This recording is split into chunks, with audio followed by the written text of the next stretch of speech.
Hello, my crypto brothers and sisters. Welcome to the June Money Monday webinar. I'm your host and DeFi expert, Kelly Sunshall. Today's topic for our Money Monday webinar is on crypto security tips and tricks. So for today's monthly webinar topic, I am going to talk about crypto security strategies, and I'm going to share some tips and tricks that I've learned along the way. I want to go ahead and jump right in with y'all. I'm going to zoom this in a little bit more so we can make it as big as we can for everybody. So I want to get started by asking a question that I want us to consider. Why is the topic of security and safety so important when transacting with crypto over the internet? And to answer this question, here's a quote from a 6-hour in-person presentation that I gave a few years ago. This is a screenshot from one of the slides. And what it says is, we cannot build trust into the existing internet. Why? Because the internet was never designed for security. Sending data via the internet is like sending postcards through the mail. Now, that quote is by a senior cryptographer at the time with Microsoft. Now, I want you to think about that. What does it mean to send data through the internet is like sending a postcard through the mail? Well, think about it. When you send a postcard through the mail, anybody can read what's on the postcard that picks it up. And the same thing is true of content sent over the internet. So that's an important reason for the following. The bottom line is that before the blockchain was invented, all transactions and data sent over the internet were visible to anyone who knew where to look. So knowing that the internet was never designed to be secure, we need to approach safety from two angles. The first one is to protect our privacy, and the second is to protect our data, which in this case are our crypto assets. Crypto and blockchain were initially created to address these security needs, and many early developers worked tirelessly to find a solution. That solution ended up being Bitcoin. That was the first version of a blockchain, which included cryptography along with a bunch of other computer stuff in order to make the data, the content, which is your crypto transactions, safe and secure. So here's a quote that I want to share with you by a guy named Eric Hughes, and he wrote the Cypherpunk Manifesto. And this is how people who originally were working on the Bitcoin project, this is how they used to think. This was written in 1993, and it was 16 years before Bitcoin was developed. And they were considering privacy, security, and safety even back then. Privacy is necessary for an open society in the electronic age. Privacy is not secrecy. A private matter is something that one doesn't want the whole world to know, but a secret matter is something one doesn't want anybody to know. And privacy is the power to selectively reveal oneself to the world. So, however, the following invention of Bitcoin and the blockchain, new safety and security challenges were introduced by malicious actors. So Bitcoin is still very secure. The blockchain itself is secure, and I'll tell you more about that in just a moment. But more and more fancy stuff got developed alongside with Bitcoin, and you'll understand here in just a moment why that created vulnerabilities. While blockchain ledgers themselves are secure, with the top chains by volume having never been hacked, other crypto innovations are vulnerable, which leaves your assets vulnerable if you don't take protective measures. And here's a quote from Grok.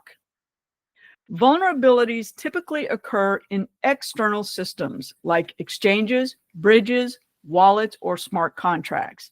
But the core blockchain protocols of high volume networks remain unbreached. And I can confirm that in all the research that I've done has said that the Bitcoin's blockchain has never been hacked in its 16-year history. And the Ethereum's ledger, so blockchain, has never been directly compromised. It did have one issue back in 2016 with its DAO, decentralized autonomous organization, but that was a smart contract issue. The ledger itself has never been compromised. The Binance blockchain also had a hack that involved a bridge back in 2022, but the chain itself was not hacked. Why does that matter? As long as the chain is intact, then your data is secure on the chain. Solana also faced a denial of service attacks that caused network failures, but the ledger itself has never been breached. That's huge, and it's very important to recognize that blockchain is secure, but the things that connect to blockchains can be where the security issues lie. And I am going to talk more about that. So what this means is that some very bad but smart people with computer skills invented ways to steal people's crypto by hacking smart contracts, bridges, wallets, and exchanges. The vulnerability of cryptocurrency is not the blockchain itself, but rather all the software that interacts with it. So now that we have a general understanding of the importance of safety and security in crypto, let's explore the steps needed to create it for ourselves. But I first want to let you know that the complete security training is available to all members of the Let's Crypto Mastermind, and that training includes 4 modules. But in this webinar, I'm only going to be able to cover the first 2 parts in order to keep this from getting too long. But you have access to all 4 of the modules in the Learning Center of the Let's Crypto Mastermind, and it is available to both the free and paid membership subscriptions. So you can go check that out. And I will be sure to put the link in the post of this recording. So today I am going to be covering part 1 and part 2 in this webinar. Part 1 covers the tools needed for safety and security, and part 2 is going to cover a bit about how to use those tools effectively. So let's jump right into part 1. And this is the basic tools that I feel are a necessary component of being secure and safe in crypto. And I have 7 of them here. And I'll just list them out, and then we'll talk about each one individually. So the 7 tools that I think are necessary is a dedicated desktop or laptop. Now, this is really not a requirement, but it is a recommendation. Number 2 is a separate secure email address for crypto activities. The 3rd is a VPN. The 4th is a password manager. The 5th is a dedicated browser just for crypto. The 6th is a Web3 DeFi wallet, and the 7th is a dedicated hardware wallet. So let's look at each of these things individually. And I have someone trying to join us live here, so I'm going to quickly let them in. Hi, Mike. Thanks for being here today. I'm going to keep going with the webinar. So let's take a closer look at each of these tools individually. So the first one of part 1 is a dedicated computer. Using a dedicated computer for crypto transactions enhances security by minimizing risks associated with your everyday computer use. Here's why it's a good idea to use a dedicated computer for crypto. It reduces your exposure to malware. General computer use or general use computers often have multiple applications on them. They have lots of browser extensions or files that could harbor malware.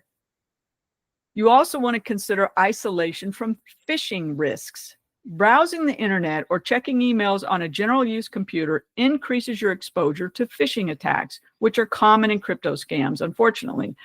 And one of the biggest ones are fake exchange websites. Can't tell you how many people I've talked to that have called me up trying to get some assistance in getting back the money that they deposited to a fake exchange that they clicked on, probably from an email. And unfortunately, there's nothing that I could do to help them.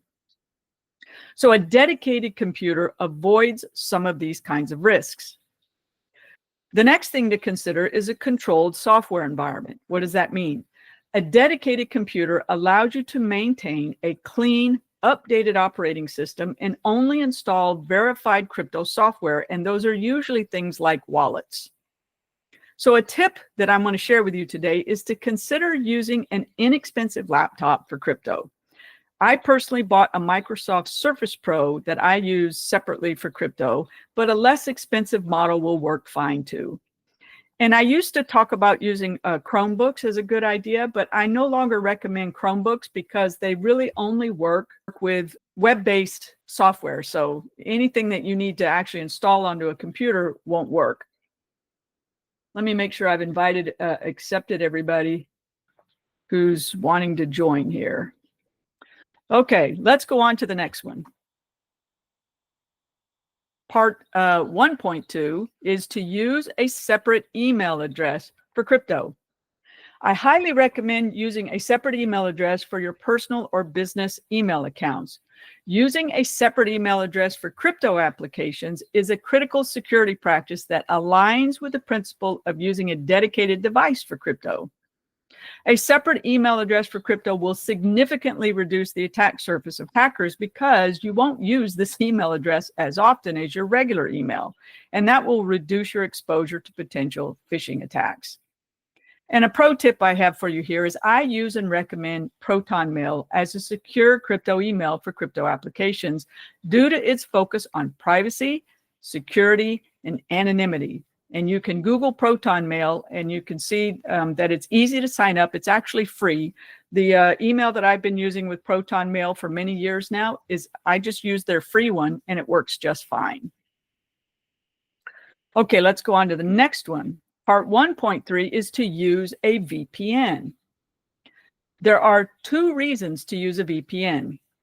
One is to hide your IP address from prying eyes, and the second is to avoid geofencing by crypto applications that currently block US residents.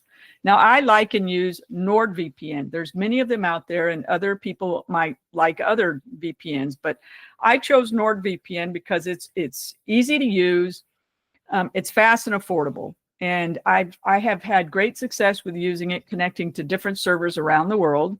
And the reason I have a VPN is mostly because there are times when I want to access DeFi applications that are being geo-blocked for US residents. In other words, they won't allow people in the US to access their application. One of my favorite is Hyperliquid. And since I'm in the US, I have to use a VPN to access Hyperliquid. But another reason to use a VPN is to just hide your IP address from anybody that might be looking at you. Remember what I said at the very beginning of this training is all information is out in the open on the internet, including your IP address. So if you want it not to be visible, you can use a VPN to obfuscate your location. Okay, I'm going to move on to the next one here. 1.4 is to use a password manager. And in my opinion, this security recommendation is one of the most important. It's just the most important. We use passwords every day, and having a secure password manager is critical. However, they are not all created equal. Some have been compromised, and I recommend that you do a little bit of research before choosing one. Now, I use and recommend RoboForm. And I've been using it for many years. I used to use it when I was an accountant, and I saved people's banking information using RoboForm, and I always felt secure in doing so. RoboForm utilizes zero-knowledge cryptographic security, similar to what they use in blockchain, and it has never experienced a data breach, and it's never been hacked. And not all password managers can say that. Okay, let's go on to 1.5. All right, Mike is saying he's on the call, new platform, navigating the site. So great. Thank you, Mike, for being here. I appreciate it. All right, let's go on and look at the next one, which is part 1.5. Use a dedicated internet browser. Using a dedicated browser will significantly improve your organization of your crypto websites and Web3 applications. It is preferable to use a browser with built-in security and organizational tools such as folders and bookmarks. Now, most browsers have bookmarks, and some of them have begun to develop things called groupings and folders. Now, additionally, I highly recommend using separate, oh, I forgot to mention here, sorry, I left out a line. So the browser that I recommend is Brave browser. And I highly recommend using separate Brave profiles for different Web3 wallets connected with hardware wallets. And I explain this much more thoroughly in the full security training that is available in the Learning Center and the Mastermind. And again, this content on security is available to free and paid members. So as I mentioned a moment ago, I use and recommend Brave browser. And the reason is because Brave is primarily focused on surpassing industry security standards and includes sophisticated digital security shields. Now, occasionally, those shields will actually get in the way of you accessing a website that you want to access, but the beauty is that you can easily turn those shields off for specific websites when you need to. And as I also said a moment ago, I use Brave browser in conjunction with multiple Brave profiles, and I connect each profile with a different hardware wallet. So one of my Brave profiles will be for Solana, which uses, I use a Solana wallet, and I use a dedicated hardware wallet for that Web3 wallet. I forget which one it is, but it's for Solana. I have another Brave profile just for my EVM, or the Ethereum compatible blockchains. And I have a different Ledger Nano for that Brave profile. So by doing this, you mitigate security risks, and it helps you to keep things organized. It keeps you don't use the same hardware wallet for every Web3 wallet. I just like that level of extra security for my best practices. Okay, let's go on and look at the next one. Part 1.6 is to use a trusted Web3 DeFi wallet. MetaMask used to be the favorite Web3 wallet for DeFi transactions, but recently a new wallet has been developed that is gaining attention, and it's called Rabby Wallet. It has many useful built-in security features, and you can connect a hardware wallet to it for added security. You can also connect a hardware wallet, of course, to MetaMask. And if you'd like to learn more about Rabby, just go to their website, which is rabby.io. Now, I want to share a note here with you is that I still use MetaMask because I'm familiar with it. Now, I've set up my Rabby wallet and I've used it with my Ledger Nano, but because I'm so familiar with MetaMask, I ended up going back to using MetaMask, and I just haven't taken the time to get more familiar with Rabby. Rabby, I do believe, is the better choice, but most of my trainings will be on MetaMask. All right, the next one, which I do believe is the last one, is part 1.7, dedicated hardware wallets. It should go without saying that a hardware wallet is the most secure method for storing crypto assets and signing transactions. There are many hardware wallets on the market today that fall into two categories, and these are the ones I would consider using. Now, one type is for connecting to a Web3 wallet, such as I mentioned earlier, Rabby or MetaMask, for use in DeFi transactions. These devices include the Ledger Nano and the Trezor. You can connect your Ledger Nano or your Trezor to Web3 wallets like Rabby and MetaMask. The other type is used to store crypto assets long-term in an offline setting. And these hardware wallets include, my two favorites are Ellipal and Keystone. Now, keep in mind, you can also use your Ledger and Trezor wallet offline to store long-term. However, the Ellipal and Keystone cannot be used with a Web3 wallet. And that can be a little confusing, so I'm going to say it again. Ledger Nano and Trezor wallets are capable of being connected to a Web3 wallet, like a Web3 browser wallet, which is generally where you use Rabby and MetaMask. And you always want to use those Web3 wallets with a hardware wallet. I personally use and like Ledger Nano X's. I also have Ledger Nano S Plus, but I like the Nano X better because it's a little bit bigger and it has a little bit bigger window. However, if you want to store some assets long-term, knowing that they will never be connected to the internet directly through a cable or through Wi-Fi, if you don't want to connect your hardware wallet to the internet in whatever way, then the best ones to use are Ellipal and Keystone. These are designed to be used offline, and you cannot physically connect them to the internet. They actually use QR codes in order for you to send transactions back and forth. Now, it's been a long time since I've used the Keystone. I used the earlier version of the Keystone I used several years ago, and I really liked it. and I own an Elipal, and I still haven't set it up yet. So as soon as I actually get that set up, I'll probably do a training on it in the mastermind. Okay, so I think that pretty much covers part 1 of our security, safety and security training today. So let's look at part 2. And part 2 is about how to create a safe internet environment. So I have 6 things here that I believe are important. You want to use private networks and avoid public Wi-Fi. Always use strong, unique passwords. Never share your wallet's secret recovery phrase with anyone. Use two-factor authentication whenever possible. Be very mindful of website URL addresses, and avoid talking with people that private message you on platforms like Telegram or Discord. So I'm going to talk about each one of these separately now for just a little bit. Use private networks only. A private network is typically the one at your home or business that is protected by a firewall, a password, or both. This is the type of network to use for crypto, a private one. You want to avoid using Wi-Fi at public places because your internet might be vulnerable to an attack. But I'm going to add a caveat here that if you work for yourself, like I have for many years, it's okay perhaps to use your business network. However, if you work for a large company, I highly recommend that you do not use your business's private network, because it's private to your business, but it isn't necessarily private to you. Your home network will be your most private network as long as it's protected by at least a password. When you're out in public and you think you need to do some DeFi transactions or any kind of a crypto transaction, you just don't want to use Wi-Fi. And I know Wi-Fi has become so prevalent, it's everywhere, and it's so convenient. But I have a graphic here to show you just how dangerous it can be to use public Wi-Fi.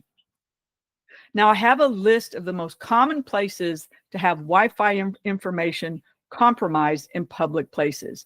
Now, when I first saw this graph, I thought that the top one would be airports.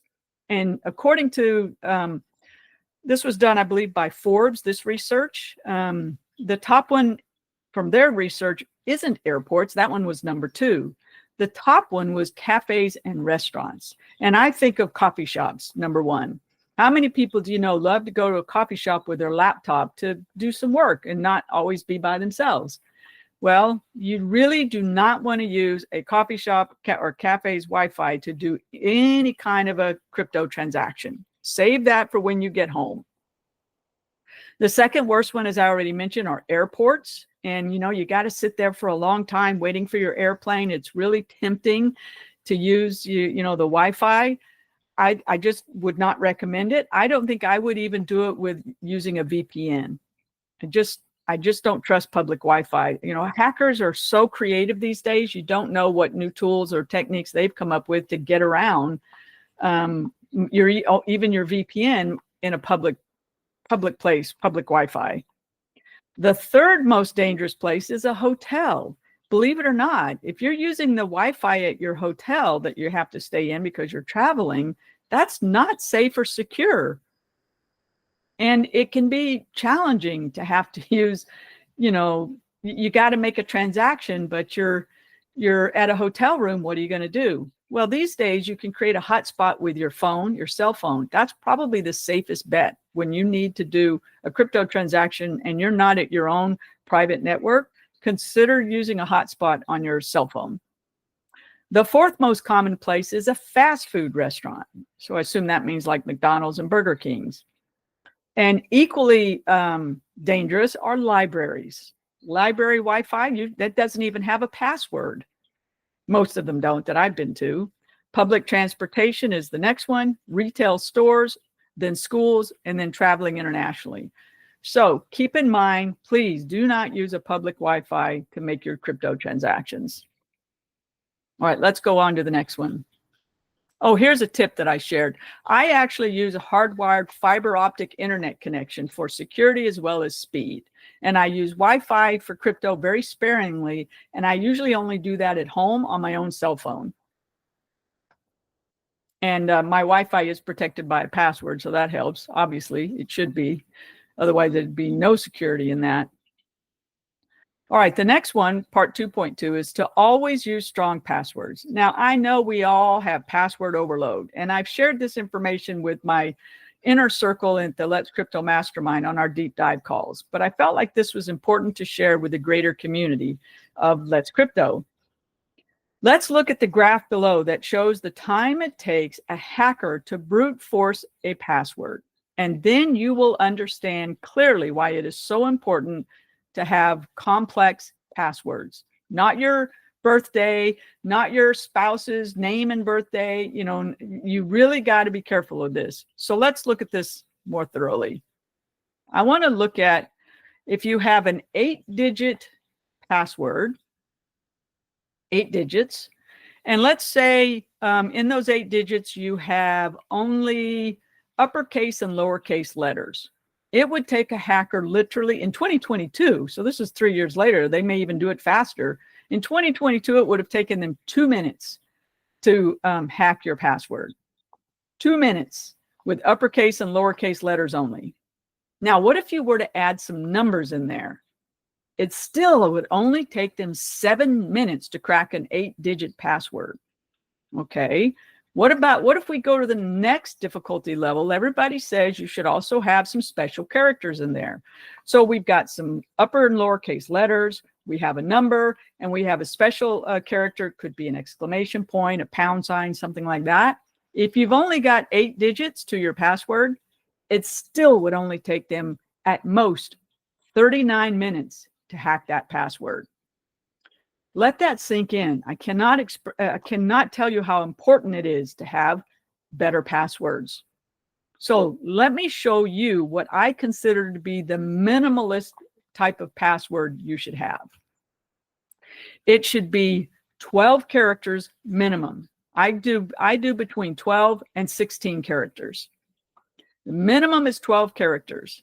And then you want to make sure you go all the way over to the last column. We want upper and lowercase, we want at least one number, and we want at least one special character. And if you do that, as of 2022, it would take a hacker 3,000 years to hack your password. Now, if you up that to 14 characters, which is what I do sometimes, then it will supposedly take them 16 million years to hack your password. So it's very difficult to have passwords and memorize them if you start making them funky, you know, various letters and numbers and characters. It's really hard to remember those, which is why I so recommend using a quality password manager. And like I said earlier, RoboForm is my choice. So I store all of my passwords in RoboForm. I also store crypto wallet addresses in RoboForm. So that is something to consider. All right, let's go on to the next one here. Let's see, where's my mouse at? Okay, part number 2.3. Never share a wallet secret recovery phrase. Now, this may seem obvious at first, but it bears repeating. Never share your recovery phrase with anyone except those people you trust, like a family member or perhaps even your lawyer if they know how to use a crypto device. Now, this is really important to remember. If technical support is needed for a wallet issue, if the support person ever asks you for your recovery phrase in order to help you, that person is attempting to steal your crypto. No matter how sincere or how nice they sound, do not give them your recovery phrase. I guarantee they will steal it either the moment you hang up from them, you in the conversation, or perhaps even before that. And I actually have a personal experience that I'm going to share later on in this training about that very thing. But for now, let's go on and look at number 2.4. 2.4, use two-factor authentication, also known as 2FA. Using two-factor authentication with crypto applications significantly increases the security by adding an extra layer of protection against unauthorized access. It helps against stolen credentials, mitigates phishing attacks, and provides a defense against remote attacks. Using two-factor authentication with a dedicated laptop further isolates your crypto from attack. Now, I like to use Google Authenticator. There's probably some other ones out there, but to be honest, the most secure 2FA that you can use is a YubiKey. And this is a physical device that plugs into your USB port that is required. If you use it, it would be required to access your crypto. So consider using a YubiKey. I've never used one. But if you want to learn more, you can just Google YubiKey on the internet, and that's spelled YubiKey. So a YubiKey is the most secure way to use two-factor authentication. Next up is to be mindful of URL addresses. Now, this is true not just in crypto. This is true no matter what you're doing on the internet. You always want to be mindful of the actual address that you think you're at. Here's why paying attention to URLs is so essential, particularly in the context of using a dedicated email like ProtonMail, a secure password manager like RoboForm, and two-factor authentication like Google Authenticator. It's for protection against domain name spoofing. A lot of fancy words, but what that basically means is, you'll recognize this, is cyber criminals use techniques called typo squatting, another fancy word, but all that means is they'll create a fake address that looks very, very similar to the original one.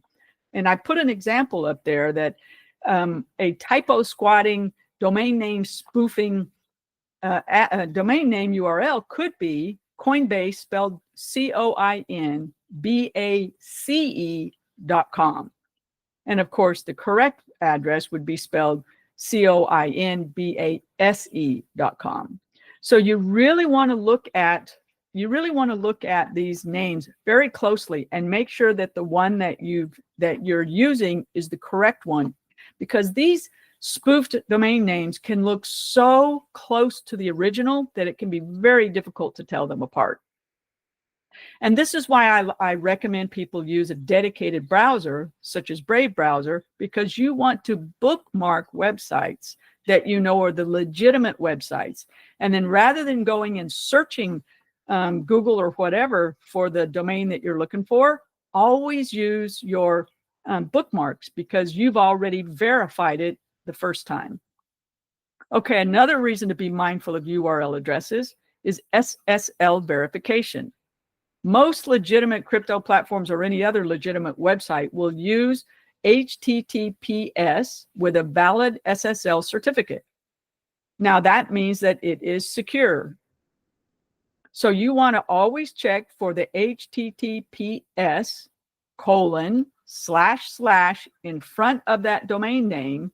And these days, the browsers usually show a padlock icon in the URL bar that ensures the site is secure. Most bad guys, cyber criminals, aren't going to go to the extra effort of making the platform, using an SSL certificate. They might. So you still want to go to the next level when checking those URLs and making sure they're not spelled funny. Okay, that's about all I can share with you about mindful URL addresses. Oh, actually, there's one more. That's right, I forgot. Sorry, there's one more, and it's called drive-by downloads. So visiting a fraudulent URL can sometimes trigger an automatic download of malware. And that's the most scary one to me, to be honest. And that's why you want to be extra careful not to go to a domain that you don't mean to go to, because you don't want a drive-by download of some malware to your computer. Okay, now we're ready to go on to number 2.6. You want to avoid talking to people who direct message you on any platform, but particularly Discord and Telegram. These two platforms are known platforms that are used by legitimate crypto companies to offer support. But unfortunately, the bad guys know that, and they will go and create a spoofed group, if you will, in Telegram, or they'll steal somebody's identity in Discord. I've actually experienced this myself. And so you've got to be extra, extra careful. So on social platforms like Discord and Telegram, it's common for cyber criminals to impersonate support personnel of legitimate crypto platforms. And on places like Telegram, they will impersonate an actual crypto group. So I'm going to share an example of an experience that I had that I actually did on purpose. Hopefully you'll understand the purpose of me doing this by the time I get done here. So for example, several years ago, I once lost the password to my Solana Web3 wallet that was connected to a hardware wallet. But unfortunately, I actually set the hardware wallet up incorrectly with the Web3 wallet. I'm not going to go into the details of how I set it up incorrectly. But because of that, I knew that I would not be able to recover the funds using the secret recovery phrase because I knew I had set it up incorrectly. Luckily, I had only put a small amount of money on that Web3 wallet, the Solana Web3 wallet, and I had connected it to a liquidity pool on Raydium. So I decided to put this safety strategy to the test. Since I made a boo-boo, I knew I couldn't access my wallet. The secret recovery phrase didn't work for my Ledger Nano I used because I set it up wrong. And it couldn't find the correct wallet. I mean, the recovery phrase worked, but it couldn't find the correct wallet that had the money in it. So I decided to go and see what would happen if I tried to get support. And I fully expected to be scammed. I expected it going in, but I had never experienced it. So I thought this will be a good educational experience and one that I can share with others. So I decided to put the strategy to the test. I went to Telegram and attempted to get support from the actual wallet maker, one of the Solana wallets. And this is funny. So there was a bunch of groups to choose from, and the first problem I had was just trying to identify which one was the legitimate group. Which one was the legitimate group? So I couldn't tell. So I just picked one. And let's see, read my notes here. I went to Telegram and attempted to get support from the wallet maker. Immediately upon joining a group that appeared to be perhaps the correct place, the correct group, I was approached by multiple different people who wanted to offer me help. Well, I chose one of them and decided to play along, knowing full well I expected to get scammed. Well, it was really interesting because the person that was offering me support for my wallet faux pas was very kind and very helpful. They wrote good English, and I was actually quite surprised at how kind and helpful they wanted to be. And after he asked me a few questions, he eventually asked me for my recovery phrase. And I pushed back, saying I wasn't comfortable giving that information to him. But he assured me with a kind voice that it would be okay and that he could not help me recover my funds unless I gave him my recovery phrase. So, knowing that I couldn't access my funds anyway, I gave him the recovery phrase to see what would happen. Now, what's funny is at first, he couldn't even figure out how to access my crypto because I had set stuff up incorrectly. And I thought, well, maybe he can't access it either because of the way I messed it up. But after a few minutes, he gave up. Sorry about that, everybody, but I lost my internet connection and I had to go reset my router. So let me share my screen and finish that little bit. Okay. Let me see, where was I? So as I said a moment ago, the person that showed up to help me in Telegram was very kind and helpful. They wrote good English, and I was very, very surprised at how kind they were. He asked me for my recovery phrase, and I pushed back, saying I wasn't comfortable giving him that information. But then he assured me, and again, a kind and gentle voice, and said it would be okay, and that he could not help me recover my funds unless I shared the recovery phrase with him. So I gave in, and I eventually gave him my recovery phrase. And at first, he couldn't even figure out how to access my crypto because, as I said earlier, I had set my wallet up incorrectly. After a few minutes, he gave up. But later that night, as I checked on my assets that were still locked into Raydium, I noticed that the crypto that I had put in that liquidity pool was gone. And so somehow they figured out how to access my funds with the recovery phrase. So I assume that with the recovery phrase, they were able to reverse engineer the wallet address and steal my funds. So the point here is never give your recovery phrase to anyone unless it's someone you trust implicitly, no matter how nice they sound, especially on platforms like Telegram and Discord. I think those are the two worst. Okay, so let's finish this up today. I really hope this webinar was helpful to you and that it has convinced you of the need for tight security and safety when it comes to crypto. Now, if you'd like more support in setting up your safety procedures, feel free to join our Let's Crypto Mastermind. And if you'd like, send me a private message and let me know that you'd like some help. I'd be happy to help you. So as always, if you found this training helpful, please let me know by leaving a comment in the Let's Crypto Mastermind, or even if you access this video through our Substack platform, feel free to leave me a comment there as well. So sorry about that little hiccup there at the end. We're all good now, got the internet back up. We're having a heat wave here right now. That could have caused my downtime. That's all I've got for you today. I'll see you next month in the next Let's Crypto webinar. Talk to you then. Bye for now. Thanks, Mike. You stay cool as well. It's almost 90 degrees here. Catch you later. No, I mean, it's almost 100 degrees here. Not 90. It's well over 90. I think we're like 97 right now. All right. Bye for now.